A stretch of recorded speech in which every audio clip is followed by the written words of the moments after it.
तो जी हाँ मित्रों, मैं हूं संदीप कुमार। आप देख रहे हैं एक्सरसाइज। पिछले अध्याय में हमने हाशियाकरण की समझ चैप्टर को देखा, जिसमें हमने हाशिया आयाम देखे। हाशियाकरण कैसे किया जाता है, एक समुदाय का, एक समाज का, धर्म का, जाति का। हाशियाकरण करने के कई आधार हो सकते हैं, जिसमें एक समुदाय को वंचित बना दिया जाता है और धीरे धीरे वो कुपोषण या कुपोषित सा जीवन जीने लगता है और समाज से अलग थलग पड़ जाता है। तो हाशिएकरण से निपटना, देखो ये कोई आज की बीमारी नहीं है। बीमारी का मतलब ये आज की समस्या नहीं है। हाशियाकरण या वंचित कर देना, ये हजारों सालों की परंपरा है। उसी के आधार पर ये धीरे धीरे चीजें बदली गई। अब जैसे पिछले अध्याय में दो अलग अलग समूहों, असमानता और भेदभाव और उनके अनुभवों के बारे में पढ़ा था हमने। ये समूह भले ही कम ताकतवर हों, लेकिन उन्होंने अलग अलग कर दिए जाने या औरों के वर्चस्व का विरोध किया है, अपनी आवाज उठाई है और संघर्ष करते रहे। उन्होंने लंबे इतिहास में विविध रणनीतियों के सहारे हालात बदलने का प्रयास किया है। जो भी दो समूह दिए गए हैं उनके बारे में बताया गया है कि उन्होंने कैसे कैसे, कौन कौन से रास्तों के माध्यम से अपनी जो प्रॉब्लम्स थी उनको दूर करने का प्रयास किया। चाहे वो धार्मिक सांत्वना हो, सशस्त्र संघर्ष हो, आत्म परिष्कार, शिक्षा या आर्थिक बेहतरी। अपनी स्थिति में सुधार के लिए उन्होंने तरह तरह के क्या किए, रास्ते अपनाए। देखो कोई भी डिप्राइव क्लास हो गई तो उसको सबसे पहले शिक्षा और जो सोशल एक्सेप्टेंस है उसको बढ़ाना होगा। बिना सोशल एक्सेप्टेंस के काम आगे होगा नहीं, और इसके लिए एक प्रॉपर वे होना चाहिए और प्रॉपर संघर्ष करना पड़ेगा। चाहे वो आंदोलन के माध्यम से करो, है ना? कोई भी तरीका आप अपना सकते हैं। अब संघर्ष का कौन सा रास्ता चुना जाए या हर एक मामले में उन हालात पर निर्भर करता है जिसमें हाशियाई समुदाय रहते हैं। इस अध्याय में हम समझने की कोशिश करेंगे कि विभिन्न समूहों और व्यक्तियों ने असमानता से निपटने के लिए क्या क्या तरीके अपनाए। तो हम इनमें कहाँ से, जो टाइप्स ऑफ हाशियाकरण था, उससे निपटने के लिए, उसको समाप्त करने के लिए या उसे कम करने के लिए कौन से टेक्निक अपनाई गई, उस पर हम बात करेंगे। आजादी के बाद भी संघर्ष और दलीलें जारी हैं, हालांकि उनका स्वरूप बदल गया है। आज हमारे देश में आदिवासी, दलित, मुसलमान, औरतें, अन्य हाशियाई समूह दलील दे रहे हैं कि एक लोकतांत्रिक देश का नागरिक होने के नाते उन्हें भी बराबर का अधिकार मिलना चाहिए। आर्टिकल जो 14 है वो सबका बराबर का अधिकार है। उनके अधिकारों की रक्षा होनी चाहिए। उन्हें बहुत सारे लोगों ने अपनी चिंताओं को दूर करने के लिए संविधान का भी सहारा दिया। इस अध्याय में देखेंगे कि हाशियाई समूह अपने संघर्षों के दौरान संविधान का सहारा किस तरह लेते हैं। यह भी देखेंगे कि विभिन्न समूहों को निरंतर शोषण से बचाने के लिए अधिकारों को कानूनों की शक्ल कैसे दी जाती है। ओके, तो हम इन सारी चीजों को देखेंगे कि संविधान में कैसे कैसे क्या क्या बदलाव किए गए। अब मौलिक अधिकारों का उपयोग। मौलिक अधिकार जानते हैं, संविधान का जो भाग थर्ड है उसमें आर्टिकल 12 से 35 तक मौलिक अधिकार दिए गए हैं, जिसमें 14 से 18, 19 से 22, 23 और 24, 25 से 28, 29, 30 और आर्टिकल 32। और 14 से 18 था समानता का अधिकार है। 19 से 22 शोषण के स्वतंत्रता का अधिकार है। 23-24 शोषण के विरुद्ध अधिकार है। 25 से 28 धार्मिक स्वतंत्रता का अधिकार है। 29-30 अल्पसंख्यक वर्गों के हितों की रक्षा करने का अधिकार है, चाहे वो भाषाई हो या धार्मिक हो। और आर्टिकल 32 संवैधानिक उपचारों का अधिकार है। तो ये 6 प्रकार के जो आर्टिकल हैं उनके बारे में हम पढ़ चुके हैं। आज उनको अप्लाई कैसे किया जाता है वो हम देखेंगे। संविधान में ऐसे सिद्धांत सूत्रबद्ध किए गए हैं जो हमारे समाज और राज्य की व्यवस्था को लोकतांत्रिक बनाते हैं। क्या बनाते हैं? डेमोक्रेट बनाते हैं, जो हमारे समाज को, जहां पर सोशल एक्सेप्टेंस ज्यादा हो, है ना, लोग एक दूसरे की भावनाओं का सम्मान करें, सबको बराबर मौका दें। ठीक है, तो उस हिसाब से क्या किया गया, समाज और जो राज्य व्यवस्था थी संविधान के हिसाब से उसको क्या किया गया है, एक लोकतांत्रिक बनाया गया।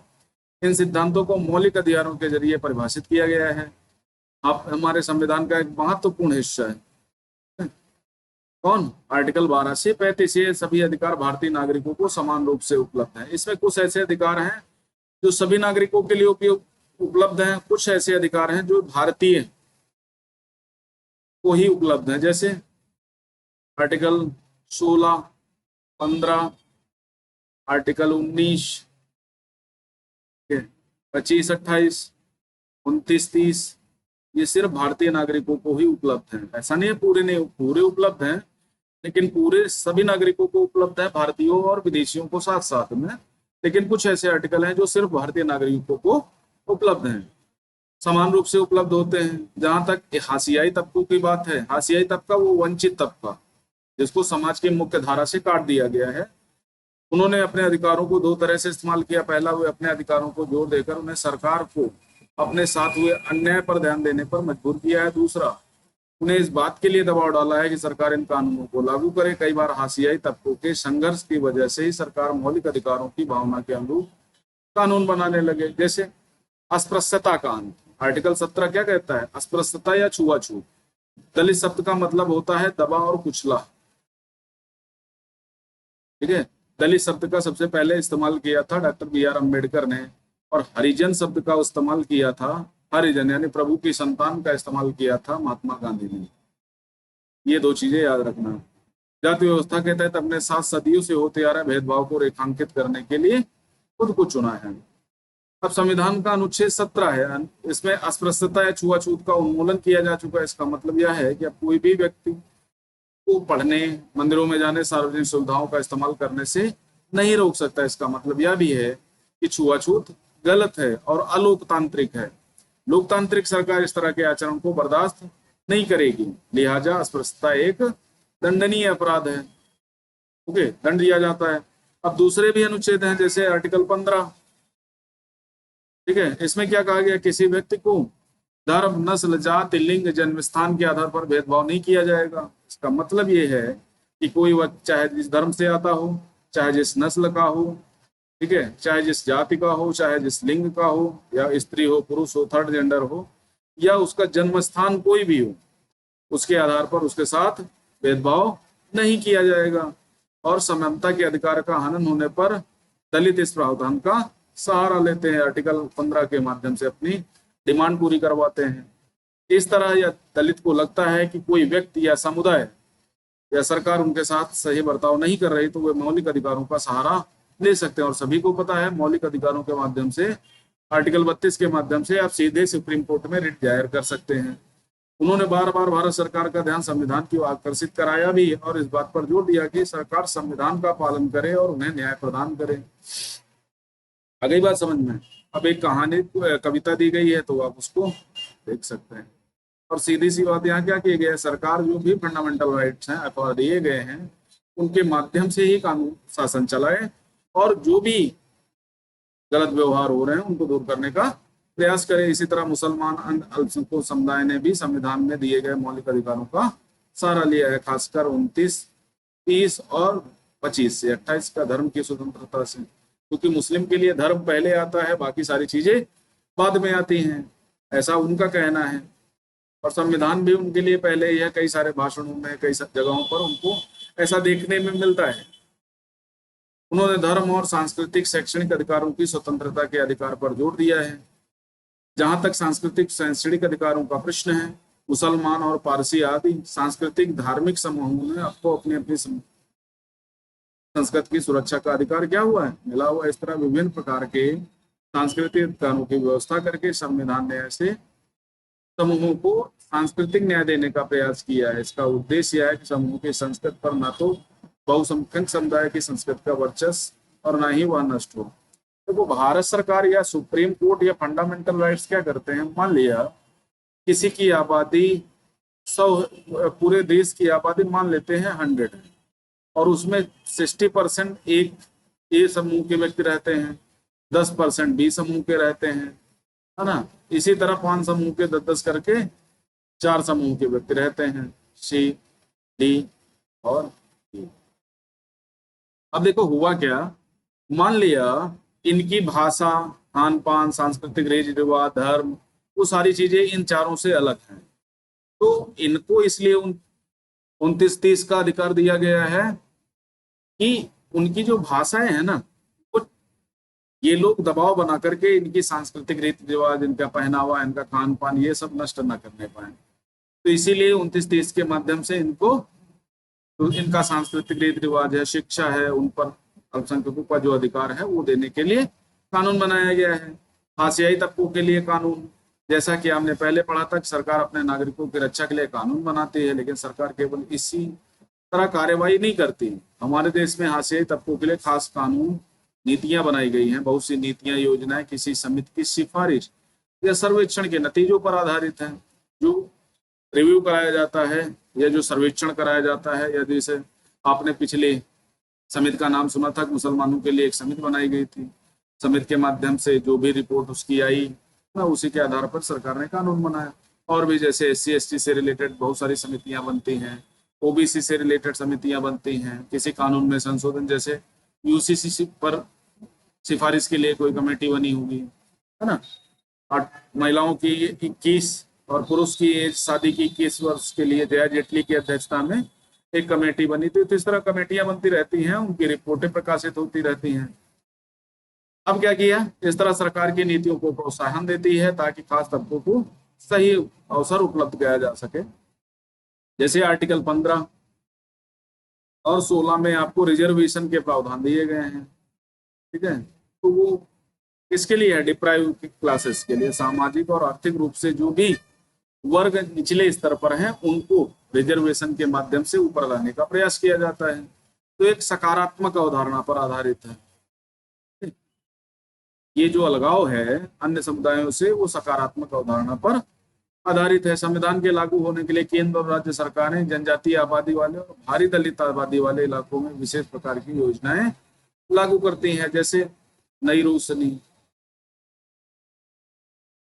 ये एक है, रोशनी योजना है, जम्मू कश्मीर में लागू की गई वहां के बच्चों के लिए, है ना। और कुछ कॉलेज भी खोले गए झारखंड, छत्तीसगढ़ वगैरह में आदिवासियों के लिए। कई स्थानों पर दलित आदिवासियों को सरकार की ओर से मुफ्त और रियायती दरों पर छात्रावास की सुविधा उपलब्ध कराई गई, जो शिक्षा के लिए, है ना, अन्य सुविधाओं के लिए उनके लिए मुमकिन हो सके, और वो भी बेहतर तरीके से उनके लिए भी शिक्षा मुहैया कराई जा सके। कुछ जरूरी सुविधाएं मुहैया कराने के अलावा सरकार कानूनों का भी इस्तेमाल करती है ताकि व्यवस्था में निहित असमानता को खत्म करने के लिए ठोस कदम उठाए जा सके। आरक्षण की व्यवस्था इसी तरह का एक महत्वपूर्ण कानून है या नीति है। किसको किसको मिला है, SC को मिला है, ST को मिला है, ओबीसी में किसको, NCL को, और जनरल कास्ट में इकोनॉमिक वीकर सेक्शन EWS को मिला है। तो इस तरह इनको लगभग 14.5%, इनको 7.5%, OBC को 27%, इनको 10% रिजर्वेशन। और ये हॉरिजॉन्टल है समूह के हिसाब से। और फिर महिला वर्ग को भी मिला है, संपूर्ण महिला वर्ग को, इनको भी रिजर्वेशन दिया जाता है। ये महत्वपूर्ण होने के साथ बेहद विवादास्पद है। कौन, रिजर्वेशन पर आए दिन बात होती रहती है कि उपकार किया गया, ये हमारे संसाधनों को, जनरल वाले हमेशा क्या मानते हैं कि ये नहीं, इनके हमारे साथ गलत किया जा रहा है, ये सारी चीजें कहते रहते हैं। तो ऐसा नहीं है, एक सकारात्मक अवधारणा पर आधारित है। और रिजर्वेशन इसलिए दिया जाता है क्योंकि उनका अनुपात, चाहे वो शैक्षिक हो या सामाजिक रूप से, उनका अनुपात अभी भी कम है। और बहुत सारे लोगों को, जैसे अभी आदिवासी, और MP में अभी हाल फिलहाल की घटना है, MP के एक मंत्री के या विधायक के बेटे ने क्या किया था, पेशाब कर दिया था। और बहुत सारे आदिवासियों को ऐसा ही उसका शोषण किया जाता है, आज भी है। जाति के आधार पर, धर्म के आधार पर इनका शोषण आज भी जारी है। कम हुआ है, लेकिन इतना कम नहीं हुआ है कि समाप्त हो गया है। बात समझ में आई। तो वो सारी घटनाएं घटती हैं। आज भी लोगों का माइंडसेट जातियों के आधार पर बटा हुआ है। वो अपने जाति को सर्वश्रेष्ठ मानते हैं। जैसे आप किसी ब्राह्मण के यहाँ जाएंगे तो ब्राह्मण के बच्चे आपके पैर नहीं छूते हैं, आपके बच्चे ब्राह्मणों के पैर छूते हैं। तो सम्मान दीजिए, लेकिन असमानता के आधार पर नहीं। हाँ, दिल से सम्मान लेना है, दिल से सम्मान आपको देना है। और समानता असमानता की अगर बात करोगे तो दिक्कत है। यह महत्वपूर्ण होने के साथ साथ बेहद विवादास्पद भी है। शिक्षा संस्थानों, सरकारी नौकरियों में दलितों, आदिवासियों के लिए कुछ सीटों पर आरक्षण का कानून एक महत्वपूर्ण तर्क पर आधारित है। इसके पीछे समझ आया कि हमारे जैसे समाज में कुछ तबकों को सदियों तक पढ़ने लिखने और नई निपुणताएं हासिल करने के अवसरों से वंचित रखा गया। वहां लोकतांत्रिक सरकार को इन तबकों की सहायता के लिए ठोस कदम उठाने चाहिए। अब रिजर्वेशन लागू हुए कितने साल हुए, महज 75 साल हुए। और हमने इनका शोषण कितने साल किया, हजारों, यानी लगभग 1000 ईसा पूर्व से लेकर के वर्तमान तक जारी है। बात समझ में आ गई? तो लगभग 4000 5000 वर्ष हमने इनका भयंकर रूप से शोषण किया। आप चाहते हैं कि नहीं 70 75 वर्ष में आरक्षण का काम खत्म हो जाए, तो ऐसा नहीं होने वाला। आरक्षण की नीति किस तरह काम करती है? देश भर के सभी राज्य सरकारों के पास अनुसूचित जातियों, दलितों, अनुसूचित जनजातियों, पिछड़ी अति पिछड़ी जातियों को अपनी अपनी सूचियां हैं। इसी तरह भी एक सूची केंद्र सरकार के पास भी है, जो विद्यार्थी शैक्षिक संस्थानों में दाखिले के लिए उम्मीदवार नौकरी के लिए आवेदन देते हैं, उन्हें जाति और जनजाति प्रमाण पत्र के रूप में अपनी जाति और जनजाति का सबूत देना होता है। आपने देखा होगा ना, निवास के साथ साथ जाति और आय, ये 3 डॉक्यूमेंट्स बनते हैं। निवास, ये प्रमाण पत्र देना जरूरी होता है। अगर कोई खास दलित जाति या जनजाति की सूची में है तो उस जाति या जनजाति का उम्मीदवार आरक्षण का लाभ उठा सकता है। जब भी आप फॉर्म डालते हो तब भी आपको अपनी जाति मेंशन करनी पड़ती है, क्योंकि आपको रिजर्वेशन चाहिए। कॉलेजों, हाँ, खासतौर पर मेडिकल कॉलेज जैसे पेशवर संस्थानों में दाखिले के लिए सरकार ने कट ऑफ या न्यूनतम अंक की सीमा तय की हुई है। अब ये भी समझ लेते हैं न्यूनतम अंक क्या होता है। जैसे मान लिया किसी वैकेंसी के लिए 100 व्यक्तियों का चयन किया जाना है और 1000 लोग एग्जाम देते हैं, तो शुरुआत में मान लिया किसी व्यक्ति के नंबर 150 आए 200 में से, और जो 100वां बच्चा है उसके नंबर आए, मान लिया 100 नंबर आए, ठीक है, तो उसके बाद से जितने भी हैं ग्रुप वाइज, उनके नंबर इससे कम, किसी के 99 हैं, किसी के 98 हैं, है ना। तो जो 150 नंबर वाले बच्चे से लेकर के टॉप 100 लड़कों को सिलेक्ट कर लिया जाएगा, जिनके रैंक के हिसाब से नंबर बढ़ते जाएंगे, तो उस हिसाब से कर लिया जाता है। अब मान लिया जनरल की मेरिट 150 गई, ओबीसी के मेरिट कभी कभी बढ़ जाती है, जैसे इस बार पीसीएस में बढ़ गई, उत्तर प्रदेश पीसीएस में, और कभी कभी होता है कि घट जाती है, मान लिया 147 हो गई, है ना। ईडब्ल्यूएस के मान लिया 146 इस समय मेरिट कम जा रही है, एससी की मान लिया 140 है, एसटी की मान लिया इससे कम कर देते हैं, 135 कर देते हैं, महिला की 130 कर देते हैं। इस तरह मेरिट क्या करती है, घटती जाती है। तो अपने वर्ग से जितने लोगों का चयन होता है इस मेरिट के अधीन कर लिए जाते हैं। और जब न्यूनतम अंक का मतलब होता है इसके ऊपर के बच्चों को दाखिला मिला है। अगली बात समझ में। उसके बाद दलित और आदिवासियों के अधिकारों की रक्षा कैसे की जाती है, जन जागरूकता भी जैसे भाषा की पुस्तक में आपने कबीर के दोहे पढ़े होंगे। कबीर 15वीं सदी के कवि थे, पेशे से बुनकर। कबीर भक्त परंपरा से जुड़े थे। कबीर की कविता परम सत्ता के प्रति प्रेम और केंद्रित थी, है ना। तो इन्होंने जाति या धर्म पर बहुत सारी पहचान दी कि काकर पाथर बोर के मस्जिद लई बनाया था, चढ़मुल्ला बांध दे क्या बहरा हुआ खुदा है ना। पांडे पुजारियों को चंगुल से आजाद था, उसके लिए भी काम किया, तीखी आलोचना की, है ना। और इनका मानना था कि व्यक्ति अपनी धार्मिक और जातीय पहचानों के लिए लोगों को सांचे में कैद करने के लिए ऐसा तरह तरह की चीजें बुनते रहते हैं। तो मतलब क्या है, समाप्त करना है तो आपको जातियों पे जो आप इतना घमंड गुरूर करते हैं उनको धीरे धीरे कम करना पड़ेगा। आसियाई समुदायों को भेदभाव शोषण से बचाने के लिए नीतियों के अलावा हमारे देश में कई कानून भी बनाए गए हैं। जैसे रिजर्वेशन के लिए आपको कानून बनाया गया है, अस्पृश्यता निवारण के लिए सिविल एक्ट आया है, ठीक है। अस्पृश्यता निवारण अधिनियम को सिविल एक्ट, नागरिक अधिकार संरक्षण अधिनियम कर दिया गया 1987 के आसपास, है ना। और जो तुम्हारी 18 था उपाधियों का, तो उपाधियों के लिए भी एससी एसटी एक्ट आया। ये सारे एक्ट क्या हैं, कई कानून बनाइए। अब यहाँ पर हम एक कहानी पर कर रहे हैं। जैसे जबलपुर गांव में लोग बड़े त्योहार की तैयारी में जुटे हैं। यहाँ 5 साल में एक बार स्थानीय देवता की पूजा की जाती है। 5 दिन चलने वाले इस उत्सव के आसपास 20 गांव के पुजारी इकट्ठा होते हैं। दलित समुदाय की एक व्यक्ति सारे पुजारियों को पैर धोता है और धोवन के इस पानी से नहाता है। यह काम रत्नम के परिवार के लोग करते हैं। रत्नम से पहले उनके पिता दादा काम कर रहे हैं। मंदिर में दाखिल नहीं होने दिया गया, लेकिन इस के लिए एक भारी सम्मान के रूप में देखा जाता है। रत्नम की बारी तो 20 साल का था, उसने कॉलेज में इंजीनियरिंग पढ़ाई कर रहा था, उसने रस्म निभाने से इनकार कर दिया। ठीक है, वो भाई रस्म में विश्वास नहीं करता है और पुर को दलित होने के कारण ऐसा करने के लिए मजबूर किया जाता था। रत्नम के इनकार से न केवल गांव के ताकतवर जातियां बल्कि उनके आसपास के समुदाय, कई परिवार भी खपा थे। ऊंची जातियों को लोगों को यह देखकर हैरानी थी कि कच्ची उम्र में एक नौजवान उनका हुक्म मानने से इनकार कर रहा है। उनको लगता है कि रत्नम की पढ़ाई लिखाई ने उसे बिगाड़ दिया है, वो खुद को उनके बराबर मानने लगा है। रत्नम की जाति के लोग भी ऊंची जाति वालों के गुस्से की आशंका से डरे हुए थे। उनमें बहुत सारे सवर्णों के खेत खलिहानों में दिहाड़ी मजदूर थे। अगर प्रभुत्वशाली जातियां उन्हें काम देना बंद कर दें तो वे क्या खाएंगे। अब समस्या यहाँ पर ये है कि अगर काम देना बंद कर देंगी तो ये क्या खाएंगे, इससे ज्यादा मैटर करता है कि वो कैसे काम कराएंगे।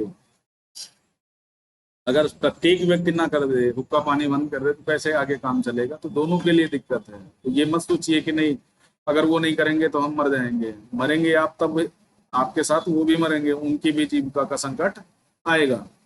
ऊंची जातियों ने यह ऐलान कर दिया कि अगर दलित नहीं झुकेंगे तो स्थानीय देवता का अभिशाप लगेगा। रत्नम की दलील यह थी, क्योंकि आज तक एक भी दलित मंदिर में नहीं गया है, इसलिए देवता के उन पर गुस्सा होने का सवाल ही नहीं उठता। सही बात कहा रत्नम ने। अब क्या हुआ, ताकतवर जातियों में रत्नम को सबक सिखाने की ठानी उसके समुदाय को हुक्म दिया कि वे रत्नम उसके परिवार का बहिष्कार कर दें। सभी को आदेश दिया कोई भी परिवार किसी तरह का संपर्क नहीं रखे। रत्नम की झोपड़ी में आग लगा दे के अपनी मां जिंदा भाग निकला। देखो क्या क्या किया। अनुसूचित जनजाति अत्याचार निवारण अधिनियम 1989 के तहत स्थानीय थाने में दर्ज कराया गया, मामला दर्ज किया। तब भी उसके समर्थन में आगे नहीं आए, डरे हुए थे। उन्हें लगा वे अपना मुंह खोलेंगे तो हाल भी रत्नम जैसी ही बना दी जाएगी। स्थानीय मीडिया ने इस घटना पर काफी ध्यान दिया। बहुत सारे पत्रकारों ने गांव का दौरा किया। रत्नम ने उन्हें दलित विरोध के प्रतीक के रूप में पेश किया। अंततः विवादास्पद रस्म को खत्म कर दी गई, लेकिन उसके परिवार को गांव छोड़कर जाना पड़ा, उसका बहिष्कार कर दिया। अब सोचो क्या क्या हुआ, है ना। तो इस तरह से बहुत जगहों पर अत्याचार होता है। आज भी आपके आसपास गांव खेड़ों वगैरह में ये सारी चीजें आम बात है। अनुसूचित जाति अनुसूचित जनजाति अत्याचार निवारण अधिनियम 1989, भेदभाव हिंसा के विरोध के लिए ये अत्याचार शिकायत दर्ज कराया, कानून का सहारा लिया और 1980 दलितों अन्य समुदायों की मांगों के जवाब में बनाया गया था। सरकार ने भारी दबाव पड़ रहा था, वह दलितों आदिवासियों के रोजमर्रा से हुए दुर्व्यवहार अपमान पर रोक लगाने के लिए ठोस कार्यवाही करें। यूं तो इस तरह का व्यवहार लंबे समय से चला आ रहा था, लेकिन 70 के दशक के आखिर के 80 समस्या हिंसक रूप लेने लगी थी। मारना पीटना, गोली मार दिया जाने लगा। दलित संगठन सामने, उन्होंने अपने हक के लिए पुरजोर आवाज उठाई।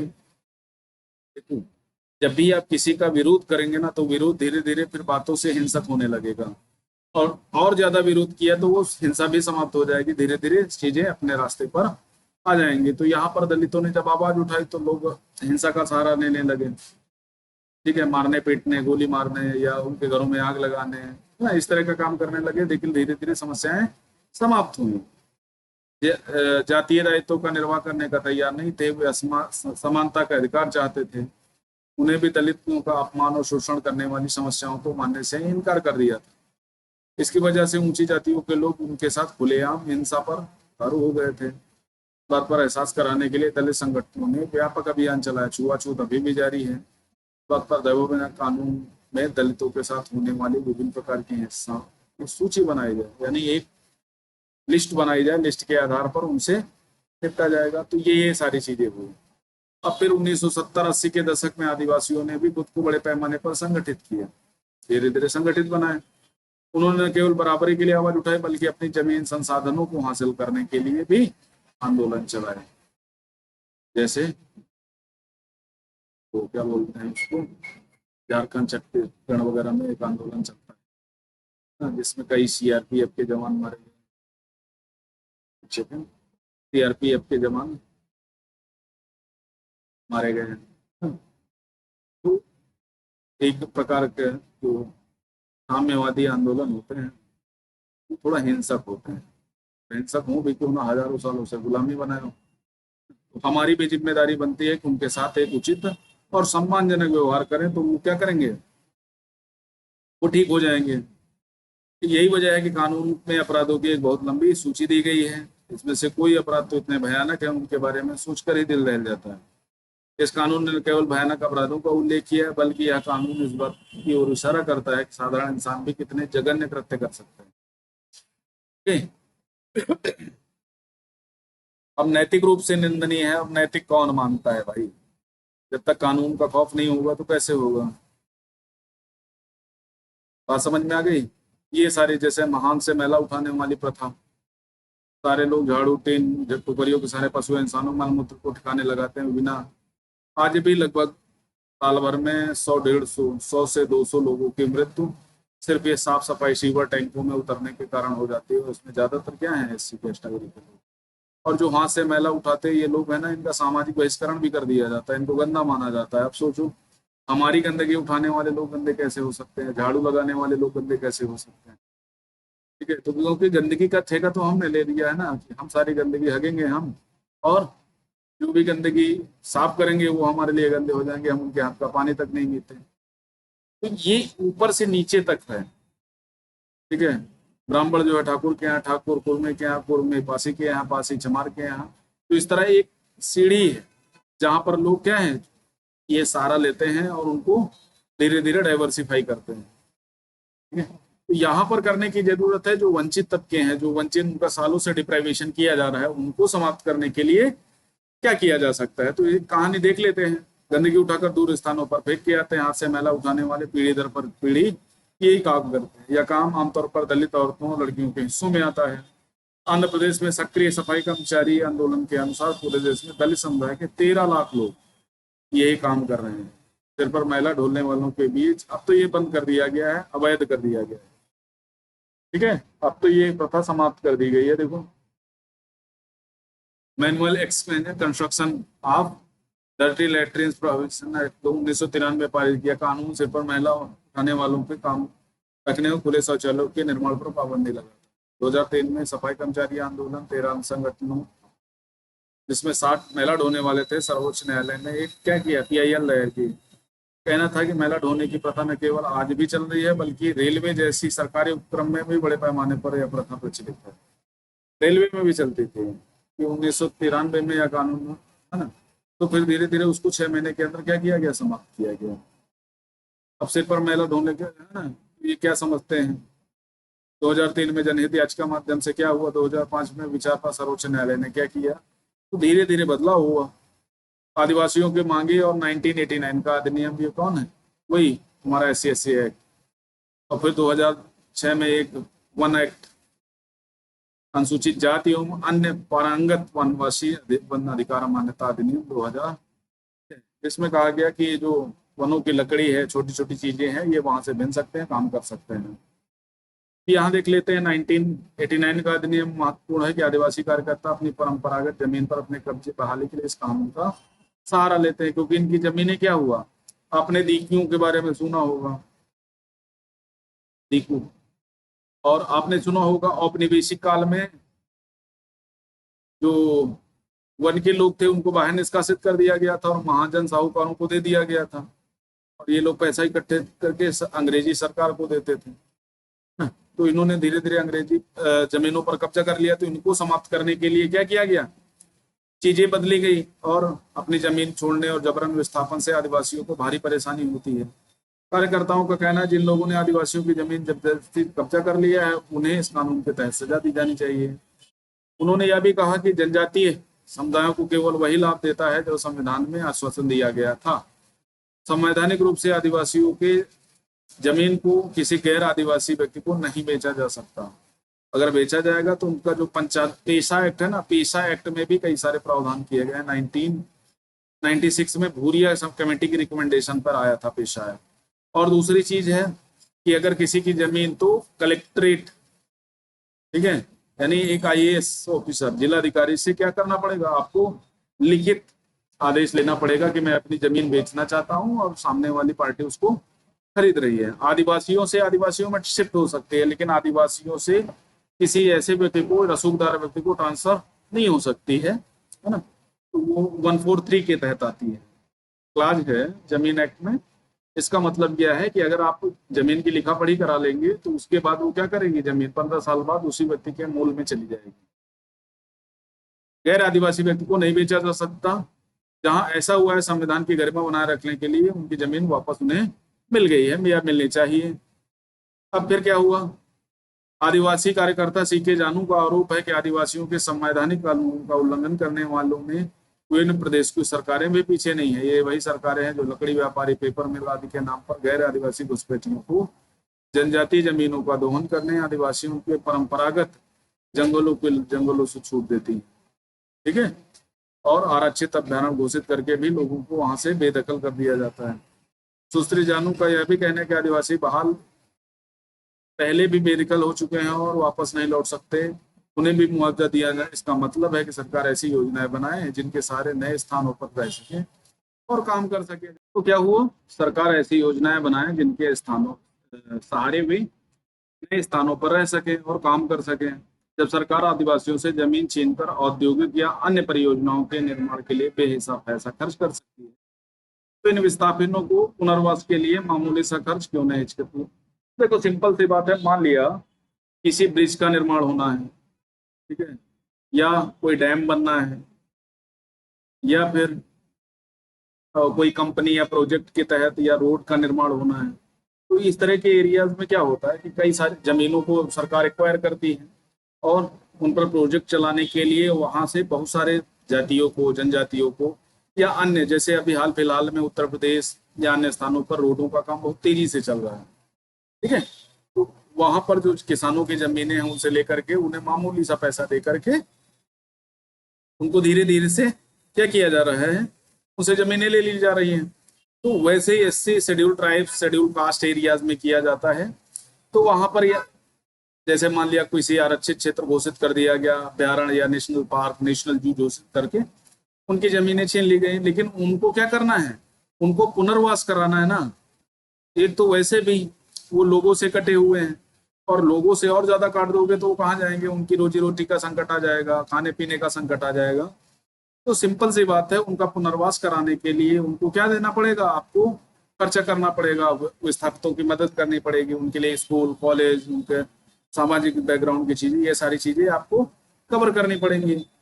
तो ये सारी चीजें हो सकती हैं अगर आप करना चाहें तो। आप एथिक्स के तहत इनको सारी चीजों को कर सकते हैं। अब निष्कर्ष रूप में क्या कह सकते हैं? किसी अधिकार या कानून या नीति को कागज पर लिख देने का यह मतलब नहीं होता कि वह अधिकार या कानून किसी नीति वास्तव में लागू हो चुका है। देखो, लागू करने के लिए आपको जागरूक होना पड़ेगा और कहाँ समस्या घट रही है उसकी रिपोर्टिंग करनी पड़ेगी, और कुछ टाइम बाद कानून का रिव्यू, सर्वेक्षण कराना पड़ेगा कि नहीं, कानून तो बना दिया था लेकिन क्या ये उचित रहा? क्या लोगों को जो डिप्राइवेशन था, जो असमानता था, जो असमानता थी, वो समाप्त की जा चुकी है ना? तो ये सारी चीजों की प्रॉपर रिपोर्टिंग करनी चाहिए। बहुत सारे एनजीओ और बहुत सारे सेल्फ हेल्प ग्रुप मिल करके ये सारी चीजें काम करते रहते हैं और जागरूकता फैलाते रहते हैं, लोगों को उन संबंध में, उन कानूनों के बारे में देते हैं। प्रावधान को अमली जामा पहनाने के लिए लोगों को लगातार कोशिशें पड़ती हैं। बराबरी, इज्जत, सम्मान की चाह कोई नई बात नहीं है, यह हमारे पूरे इतिहास में विभिन्न रूपों में दिखाई देती है। इसी प्रकार लोकतांत्रिक समाज में भी संघर्ष, लेखन, सौदेबाजी और संगठनिकता यानी ऑर्गेनाइजेशन की प्रक्रियाएं जारी रहनी चाहिए आगे भी। अगर बेहतर लोकतंत्र स्थापित करना है खुद को, ये सारी चीजें होनी चाहिए। अब अभ्यास प्रश्न के तहत दो ऐसे मौलिक अधिकार बताइए जिसका दलित समुदाय प्रतिष्ठापूर्ण और समता पर व्यवहार पर जोर देने के लिए इस्तेमाल कर सकते हैं। ठीक है, अब मौलिक अधिकारों में आर्टिकल 115 का जिक्र कर सकते हैं और आर्टिकल 17 का जिक्र कर सकते हैं, 14 का भी कर सकते हैं। रत्ना की कहानी 1989 में अनुसूचित जाति, अनुसूचित जनजाति, अत्याचार, ये SC/ST एक्ट जिसको बोलते हैं, SC/ST एक्ट 1989 में आया। ये सिविल अधिकार संरक्षण अधिनियम ही है। प्रावधानों को दोबारा पढ़िए। कारण बताइए कि रत्नम ने इसी कानून के तहत शिकायत क्यों दर्ज कराई? क्योंकि इसके तहत जमानत का प्रावधान नहीं है और इसके तहत तुरंत इंक्वायरी होने लगती है, और जो वादी है जिसने केस किया है उस पर किसी प्रकार का कोई जुर्म साबित कराने के लिए कोई दबाव नहीं बनाया जा सकता। अन्य लोगों पर दबाव होता है कि उन्होंने जुर्म नहीं किया, ऐसा वो बताएं। सीके जानू अन्यवादी आदिवासी कार्यकर्ताओं को क्यों लगता है कि आदिवासी भी अपने परंपरागत संसाधनों कि छीने जाने के खिलाफ इस कानून का इस्तेमाल कर सकते हैं। क्यों भाई, दोनों के लिए है। में ऐसे क्या खास है जो ना कि उनके मान्यता को पुष्ट करते हैं। कविताएं दी गई हैं उनके बारे में, सब संलग्न, अग्रही, आग्रह या आवेदक भी कह सकते हो सिंपल भाषा में, निवेदक भी बोल सकते हो। जो व्यक्ति समूह पुरजोर तरीके से अपनी बात रखता है उसे आग्रही कहा जाता है, आग्रह करने वाला। इसका मतलब किसी व्यक्ति को समूह से बाहर निकालने या प्रतिबंधित कर देने से होता है। इस अध्याय में यह शब्द व्यक्ति उसके विषय में आया है। नैतिक रूप से निर्णय, आप एथिक्स पढ़ते हैं पेपर 4, ठीक है, तो कुछ ऐसी चीजें होती हैं जो अनएथिकल होती हैं, अनएथिकल होती है। तो वही कहा गया, नैतिक रूप से ऐसे करते होते हैं जो सभ्यता और प्रतिष्ठा के सारे कायदे कानूनों के खिलाफ होते हैं। इस शब्द का इस्तेमाल आमतौर पर घृणित और अपमानजनक कृत्यों के लिए किया जाता है जो समाज द्वारा स्वीकृत मूल्यों के खिलाफ हैं। नीति या घोषित कार्य दशा है जो नीति का मतलब एक नियम कानून, एक वे, रास्ता। तो कैसा लगा आज का चैप्टर, आप जरूर बताइएगा। नेक्स्ट डे हम नेक्स्ट चैप्टर को डिटेल करेंगे। कुछ दिनों से मेरी तबीयत ठीक नहीं थी तो इसलिए कुछ क्लासेस कम हो पाए, और आप चूंकि थोड़ा सा पहले से आराम है तो कोशिश करूंगा जल्दी से जल्दी चीजें कर दूं। तो आज के लिए इतना ही। थैंक यू वेरी मच, नमस्कार। वीडियो अच्छा लगे लाइक करें, शेयर करें और चैनल को ज्यादा से ज्यादा सब्सक्राइब करें। थैंक यू वेरी मच, नमस्कार।